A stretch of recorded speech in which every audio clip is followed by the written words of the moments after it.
स्वर्णोदयदीप्तिम् अखिलभुवनचैतन्यप्रसारम्।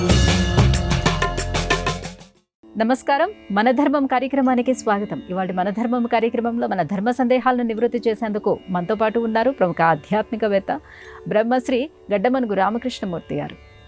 గురుగారు నమస్కారం. ఓం శ్రీమాత్రే నమః.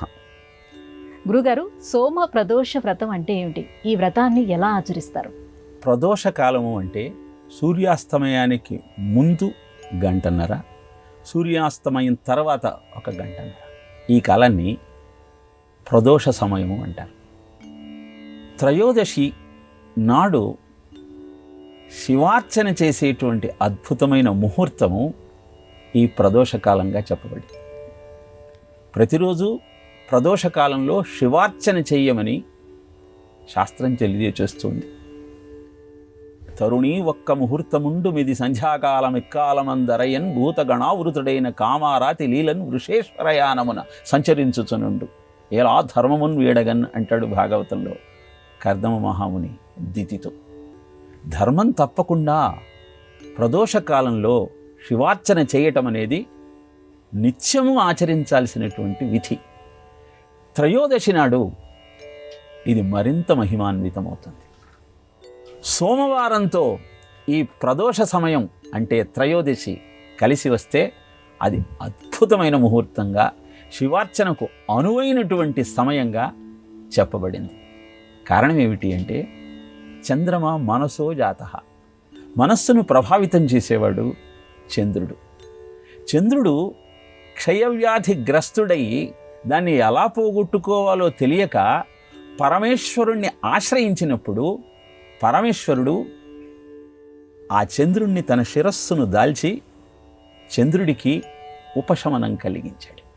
15 రోజుల వృద్ధి, 15 రోజుల క్షయంగా ఆ చంద్రుడి రుగ్మతను పోగొట్టాడు. ఈ అద్భుతమైన ఐతిహ్యం మనకు తెలియజేసే విషయం ఏమిటి అంటే ప్రతివాడిలో ఆలోచన సంకల్ప వికల్పాత్మకంగా ఉంటుంది.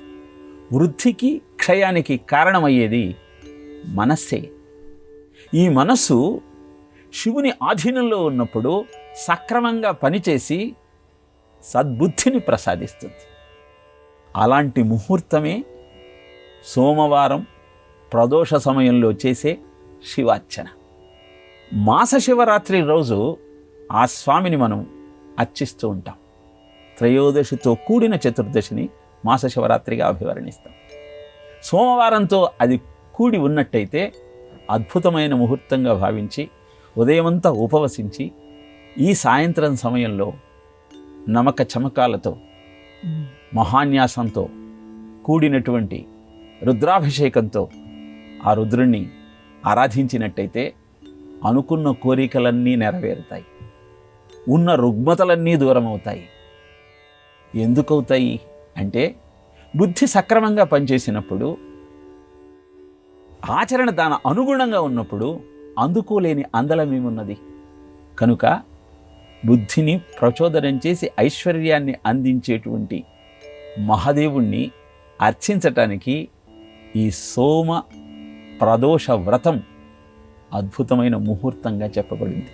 గురుగారు, ఇక స్తంభ సుబ్రహ్మణ్యేశ్వర స్వామి ఆలయం ఎక్కడ ఉంది? ఆ స్వామి ఆవిర్భావం ఎలా జరిగిందో తెలియజేస్తారా?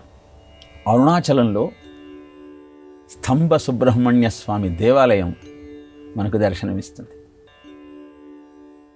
అరుణగిరినాథుడు అనే మహాభక్తుడు ఉండేవాడు. మొదట ఈ భక్తుడి జీవితం అంతా భోగ విలాసాలతో కొనసాగింది. ఆయన తల్లి మరణిస్తూ కూతురిని పిలిచి, తమ్ముడు చిన్నవాడు, వాడిని నీ చేతుల్లో పెట్టి నేను తనువు చాలిస్తున్నాను, వాడిని సంరక్షించాల్సిన బాధ్యత నీదే అని చెప్పి కన్నుమూసింది. అనంతరము తమ్ముడి పట్ల విపరీతమైన వాత్సల్యంతో వాడు అడిగినదల్లా ఇచ్చి పెంచిన కారణాన మూర్ఖత్వంతో విలాసాలకు భోగాలకు బానిస అయి ధనాన్నంతా వృధాగా ఖర్చు చేయడం ప్రారంభించాడు.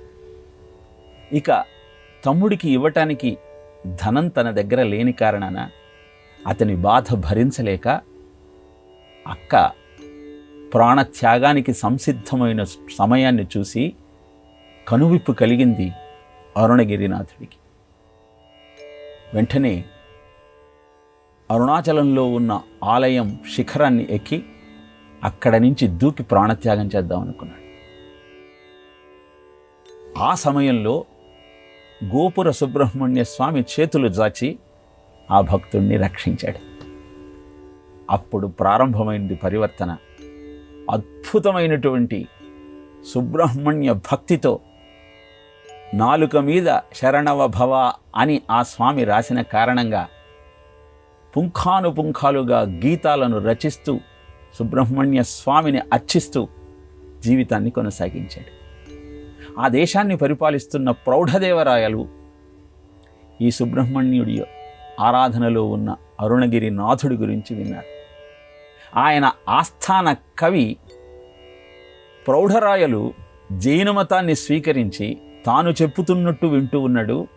అరుణగిరినాథుడి యొక్క భక్తి ప్రపత్తులను చూసి తిరిగి అతని వైపు వెళతాడన్న భావనతో ఏ విధంగానైనా సరే రాజుగారి మనసు మార్చాలనుకున్నాడు.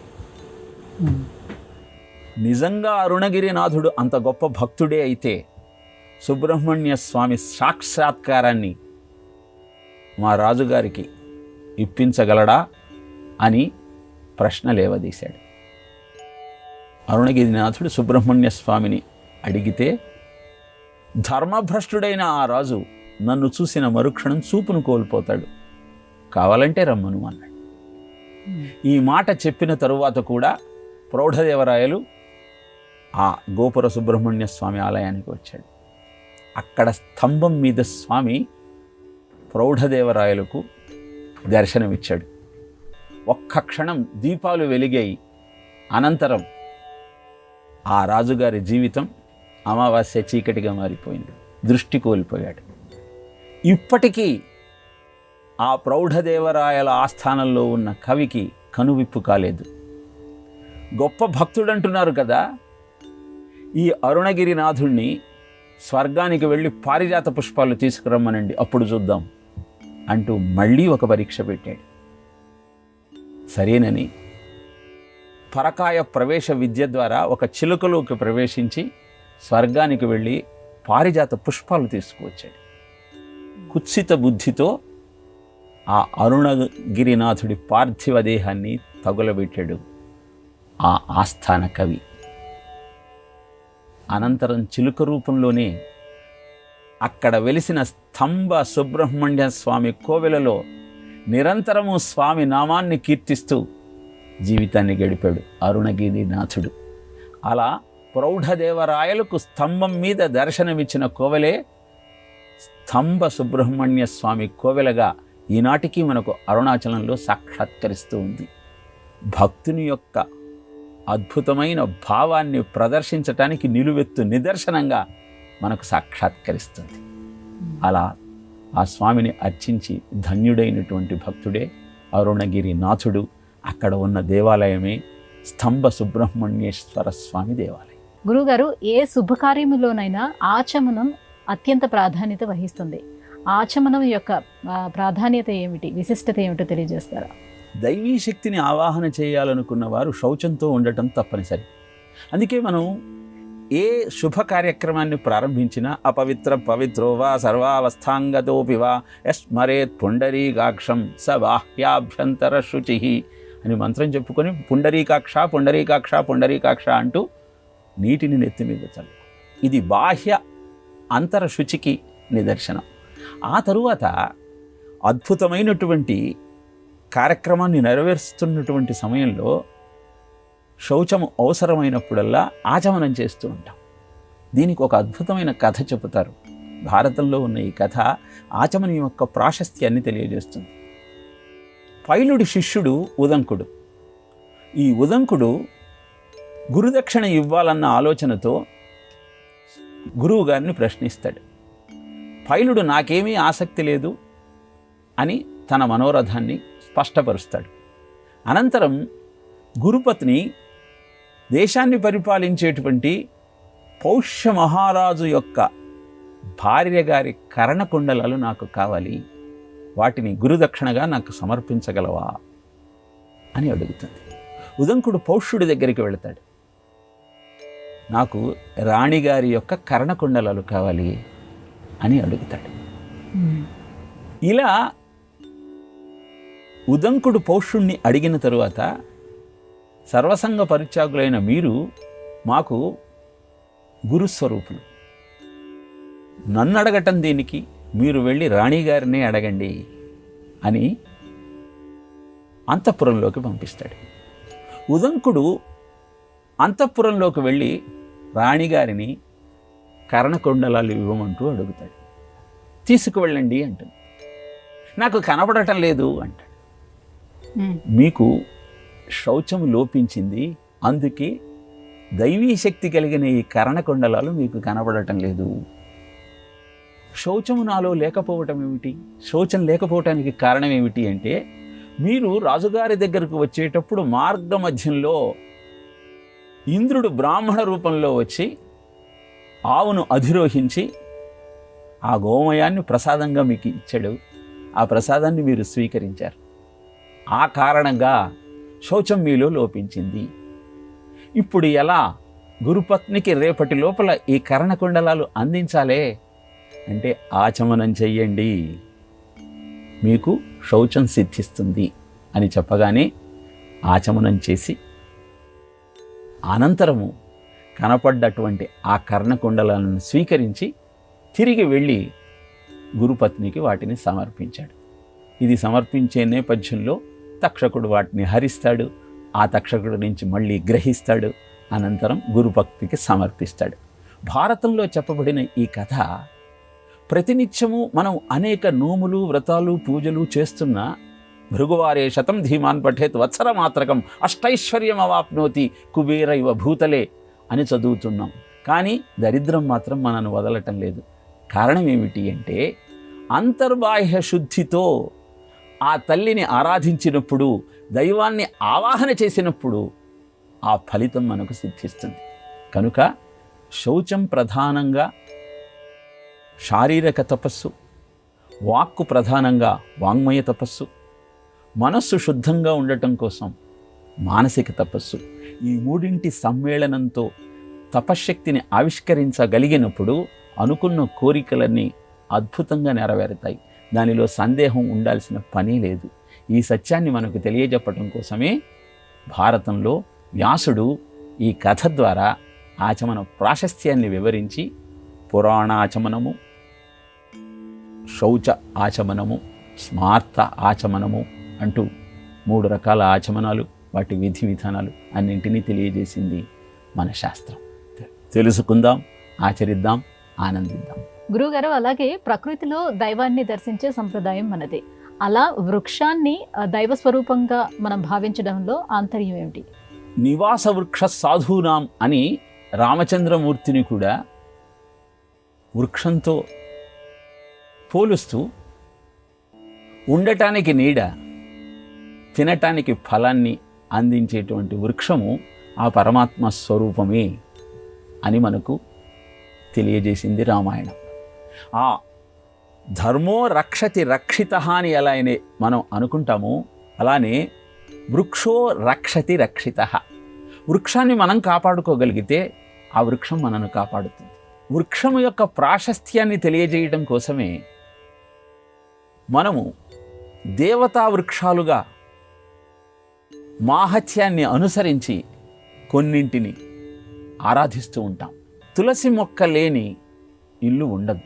కారణం, కావలసినంత ప్రాణశక్తి నీకు అందించేటువంటి మహిమాన్వితమైనటువంటి వృక్షమే తులసి చెట్టు. అలానే మారేడు దళాలతో నిత్యము శివార్చన చేస్తాం. మారేడు అగ్నిస్వరూపం. అద్భుతమైనటువంటి వేడిని, అగ్నితత్వాన్ని ఉద్దీపన చేసే లక్షణం కలిగినది. వటవృక్షం శివస్వరూపంగా భావిస్తాం. దక్షిణామూర్తి వటవృక్షం కింద నివాసం ఉంటాడు అని తెలియజేస్తాం. అశ్వత్థ వృక్షాన్ని విష్ణు స్వరూపంగా భావిస్తాం. ఇవే కాక మందారము, పారిజాతము, సంతానము, కల్పము, హరిచందనము అని ఈ 5 దేవతా వృక్షాలుగా వివరణించింది. ఇలా వృక్షాన్ని కాపాడుకుంటూ ప్రకృతి ద్వారా పొందేటువంటి సంపదలన్నింటినీ పుష్కలంగా అందుకుంటూ మానవ జీవితాన్ని పరిపుష్టం చేసుకుంటూ ముందుకు సాగటం అనేది భారతీయ జీవన విధానం. అందుకే వృక్షానికి అంత ప్రాధాన్యత ఇచ్చి అర్చన చేస్తాం, ఆరాధిస్తూ ఆనందంగా జీవితాన్ని గడపటానికి సోపానాలు నిర్మించుకుంటాం. గురుగారు, శ్రీరాముని కంటే ముందే రామనామం ఉందని చెప్తారు, ఇది ఎలా సాధ్యం? వేదంలో 7 కోట్ల మూల మంత్రాలు ఉన్నాయి. ఆ 7 కోట్ల మంత్రాలను 3గా విభజించారు. అభిచారక మంత్రాలు, అభిష్టదాయక మంత్రాలు, తారక మంత్రాలు అని. అభిచారక మంత్రాలు అంటే శత్రువును సంహరించటం కోసం ఉపాసన చేయాల్సిన మంత్రరాజాలు. అలానే అభిష్టదాయక మంత్రాలు అంటే కోరిన కోరిక నెరవేర్చుకోవటం కోసం అనుష్ఠానం చేయాల్సిన మంత్రాలు. ఇక తారక మంత్రము అంటే ఇహపరాలని రెండింటినీ ప్రసాదించే అద్భుతమైన మంత్రరాజాలు. అలా 7 కోట్ల మంత్రాల యొక్క చర్చ వేదంలో కొనసాగుతూ శివమంత్రమునకు మా జీవము, మాధవ మంత్రమునకు రాజీవము, ఈ ఘనతను తెలిపిన ఘనులకు మొక్కెద అంటారు త్యాగరాజస్వామి వారు. రామనామం అనేది నారాయణ అష్టాక్షరి, శివ పంచాక్షరి మంత్రాల రెండింటి బీజాక్షరాలను, ప్రాణాక్షరాలను గ్రహించి రామనామంగా తారక మంత్రంగా అవతరించింది. అందుకే జ్యేష్ఠం రామం మహాత్మానం భరతం కైకయీసుతం శత్రుఘ్నం సౌమిత్రిం లక్ష్మణమితి శత్రుఘ్నం అపరం తథా వశిష్ఠ పరమప్రీతో నామాని కృతవాన్స్తదా అంటాడు వాల్మీకి రామాయణంలో. వారికి నామకరణం చేసే సమయంలో, రామనామాన్ని పెట్టే సమయంలో వశిష్ఠుడికి చాలా ఆనందం కలిగిందిట. ఎందుకని అంత ఆనందం కలిగింది అంటే, వేదములో నిక్షిప్తమైనటువంటి ఆ తారక మంత్రాన్ని ఈరోజు పరబ్రహ్మకు పెడుతూ ప్రజలంతా ఆ నామాన్ని ఉచ్చరిస్తూ ఆనందించే అవకాశాన్ని కల్పించే అదృష్టం నాకు దక్కిందని. రామామృక్కులు నీదు నామమునకున్ రమ్యాంఘ్రి పద్మాలకున్ శ్రీమన్ మంజులమైన మేనికి ధనుల్లీలా కళాకేళికిన్ నీ మర్యాదకు ధర్మనిష్టకు రసోద్వేలంబు నీగాధకున్ ప్రేమన్ నీ పరివారమంతటికి శౌరీ రామచంద్ర ప్రభో, శౌరీ రామచంద్ర ప్రభో. వాల్మీకి కూడా రామాయణ రచన చేయటానికి స్ఫూర్తినిచ్చింది ఆ రామమంత్రమే. మరా మరేతి జప సర్వదా అంటాడు కాంద పురాణంలో వాల్మీకి తన జీవిత చరిత్రను చెప్పుకుంటూ. ఇలా ఇత్యుక్త రామతే నామ వ్యత్యస్తాక్షర పూర్వకం ఏకాగ్ర మనసాచ్చైవ మరా మరేతి జప సర్వదా. నేను మరామరా అంటూ వ్యస్తాక్షరంగా ఆ నామాన్ని జపించినా అది రామాగా మారి నన్ను కాపాడింది. అలాంటి అద్భుతమైన రామనామము ప్రపంచానికి ప్రబోధం చేసేటువంటి తారక మంత్రం. అందుకే రాముడి కంటే ముందరే రామనామము మనను కటాక్షించిన తారక మంత్రం. గురుగారు, శివభక్తిని పెంపొందించుకోవటానికి ఎలాంటి లక్షణాలను అలవర్చుకోవాలి? నరుద్రో రుద్రమర్చయేత్. శివుణ్ణి అర్చించాలి అంటే నువ్వు శివుడివి కావాలి. శివుడి లక్షణాలు ఏమిటి అంటే, don't try to impress others, try to create an impact on others. ఎదుటివాణ్ణి నీ కపట ఉపాయాలతో ఇంప్రెస్ చేసే ప్రయత్నం చేయకు. నీ సదాచారంతో, సౌశీల్యంతో ప్రభావవంతం చేసే ప్రయత్నం చెయ్యి. అందుకే శివుడికి పాపమంటే కోపం అన్నాడే, పామునైనా నాగుపామునైనా ధరిస్తానన్నాడు. పామునైనా ధరిస్తాను కానీ అబద్ధం చెప్పినా, అసత్యం చెప్పినా నేను క్షమించను. శివుడిని ఆరాధించాలి అంటే కపటత్వాన్ని దూరంగా పెట్టాలి. నాలం వాపరూపకారకమిదం ఏకం పశూనాం పతే పశ్యన్ కుక్షిగతాన్ చరాచరగణాన్ బాహ్యస్థితాన్ రక్షితుం సర్వామర్త్యపలాయనౌషధమతి జ్వాలాకరం భీకరం నిక్షిప్తం గరళం గళేన గిళితం నోదీర్ణమేవ త్వయా. దేవదానవులు సముద్రాన్ని మథిస్తున్న సమయంలో హాలాహలం వస్తే దాన్ని గొంతులో దాచుకున్నాడు. దేనికోసం? అందరినీ రక్షించటం కోసం. అంటే అందరినీ రక్షించటం కోసం పరోపకార బుద్ధితో ఎంత సాహసమైనా చేయటానికి సంసిద్ధుడమైన వాడే నిజమైన శివభక్తుడు. అంత సాహసం చేసిన తర్వాత అమృతం వచ్చినా అది కావాలని ఆశించలేదు. అంటే Shiva works for a cause, we work for applause. మనం ఎదుటివాడి చోట పొగడ్తలు అందుకోవాలన్న ఆలోచనతో పనిచేస్తాం. శివుడు అవసరానికి అనుగుణంగా ప్రవర్తిస్తూ అందరికీ ఆనందం కలిగించటం కోసం పనిచేస్తాడు. భస్మాన్ని ఒళ్ళంతా పులిమాడే, బంధాలు భవబంధాలు బూడిదే అన్నాడే. ఎందుకు ఆయన బూడిద పూసుకుంటున్నాడు అంటే, ఏ బంధాలలో అయితే చిక్కుకొని నీ జీవితాన్ని దుర్భరంగా మార్చుకుంటున్నావో అవన్నీ పోయేవే. దహనయోగ్య ఇది దేహ, ఈ దేహము భస్మమయ్యేదే. దీన్ని నమ్ముకొని దీన్ని అలంకరించుకొని ఈ సుఖం కోసం ఎందుకయ్యా బాధపడతావు? సత్యాన్ని గుర్తించమన్న సత్యాన్ని మనకు తెలియచేయటం కోసం ఆయన భస్మాన్ని ఒళ్ళంతా పులుముకున్నాడు. భగవాన్ రమణులు అదే అంటారు, ఈ శరీరమే ఒక పుండు, ఈ పుండుకు ఇంకొక పుండయింది, ఎందుకు దాని గురించి ఆలోచిస్తారు అని సుకోమా వ్యాధితో బాధపడుతున్న భగవాన్ రమణులకు ఆపరేషన్ చేయడానికి వచ్చిన వైద్యులతో చెప్పిన మాట. ఆ శివతత్వాన్ని పూర్తిగా వంటబట్టించుకున్నాడు. కనుకనే భగవాన్ రమణులు దేహాన్ని త్యాగం చేసేటప్పుడు ఆత్మజ్యోతి ఆ అరుణాచలేశ్వరుడిలో లీనం కావటాన్ని కొన్ని వేల మంది ప్రత్యక్షంగా చూడగలిగారు. ఇలా నరుద్రో రుద్రమర్చయేతన్న శాస్త్రవాక్యాన్ని పూర్తిగా విశ్వసించి ఎప్పుడైతే ఆ శివతత్వాన్ని మనం ఆరాధించగలుగుతామో, తత్తై అంటూ ఎగిరాడే ఆనంద సచ్చితానంద నటరాజు నన్నాడే. అసురుణ్ణి కింద కాలితో తొక్కుతూ తాండవం చేసినవాడు సదాశివుడు. అంటే నీలో ఉన్న ఆసురీ లక్షణాలన్నింటినీ ఎప్పుడైతే కాలి కింద వేసి తొక్కుతూ జీవనాన్ని ముందుకు కొనసాగిస్తావో అప్పుడు ఆనంద తాండవాన్ని చేయగలిగేటువంటి శక్తి సామర్థ్యాలను మనం పొందగలుగుతాం. ఇలా శివభక్తుడి లక్షణాలను ఆవాహన చేయటం అంటే శివుడు సంచరించినట్టు, ఆలోచించినట్టు, ప్రవర్తించినట్టు మనం సంచరించగలిగినప్పుడే శివభక్తుడి లక్షణాలన్నీ మనలో సంపూర్ణంగా ఉన్నట్టుగా భావించాలి. గురుగారు, ఇవాళ మన ధర్మము కార్యక్రమంలో మాకు వచ్చినటువంటి ధర్మ సందేహాలన్నీ కూడా నివృత్తి చేసినందుకు ధన్యవాదాలు గురుగారు. కృష్ణార్పణం. ఇది వాటి మన ధర్మం కార్యక్రమం. రేపటి మన ధర్మము కార్యక్రమంలో మళ్ళీ కలుసుకుందాం. నమస్కారం. ఈ కార్యక్రమాన్ని తిరిగి చూడాలనుకుంటే www.youtube.com/@ETV Life Spiritual లో చూడవచ్చు.